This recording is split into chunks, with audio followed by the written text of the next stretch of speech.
ഞങ്ങളുടെ യാത്രയുടെ രണ്ടാം ദിവസം ബംഗളൂരിൽ നിന്നും രാവിലെ 6 മണിയോടുകൂടി ഞങ്ങൾ ഊട്ടിയിലേക്ക് യാത്ര തിരിച്ചു. മൈസൂരിൽ നിന്നും ബ്രേക്ക്ഫാസ്റ്റ് കഴിച്ചതിന് ശേഷം ഗുണ്ടൽപേട്ട്, ബന്ദിപ്പൂർ, മസനഗുഡി വഴിയായിരുന്നു ഞങ്ങളുടെ യാത്ര. പുതുമലൈ ടൈഗർ റിസർവിലൂടെയുള്ള യാത്ര അതിസുന്ദരമായിരുന്നു. പലതരം വന്യമൃഗങ്ങളെയും കണ്ട് കാടിന്റെ വന്യത നന്നായി അനുഭവിച്ചറിഞ്ഞ് നല്ലൊരു എക്സ്പീരിയൻസ് തന്ന ഒരു സുന്ദരമായ യാത്രയായിരുന്നു. ഒരു വട്ടമെങ്കിലും നമ്മളെല്ലാവരും പോകാൻ ആഗ്രഹിക്കുന്നതും പോകേണ്ടതുമായ ഒരു റൂട്ടാണ് മസനഗുഡി വഴി ഊട്ടി. ഭാഗ്യമുണ്ടെങ്കിൽ നമുക്ക് കടുവയെ വരെ ഈ റൂട്ടിൽ കാണാനായിട്ട് കഴിയും. റിസർവ് ഫോറസ്റ്റ് കഴിഞ്ഞതിനു ശേഷം പ്രകൃതിയുടെയും റോഡിന്റെയും രൂപം തന്നെ അങ്ങ് മാറി. സുന്ദരമായ കാഴ്ചകളും കൊച്ചു കൊച്ചു ഗ്രാമങ്ങളും നമുക്ക് കാണാനായിട്ട് സാധിച്ചു. ഉയരമുള്ള മലനിരയെ തൊട്ടു തഴുകി പോകുന്ന മേഘങ്ങളുടെ കൂട്ടം വളരെ മനോഹരമായ ഒരു കാഴ്ചയായിരുന്നു. കുറച്ചുകൂടി മുന്നോട്ട് പോകുമ്പോൾ ഹെയർപിൻ വളവുകൾ ആരംഭിച്ചു.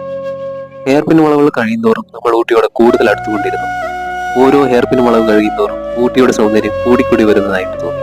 36 ഹെയർപിൻ വളവുകളുണ്ട് ഈ റൂട്ടിൽ. അത് കഴിഞ്ഞിട്ട് വേണം നമുക്ക് ഊട്ടിയിലെത്താൻ.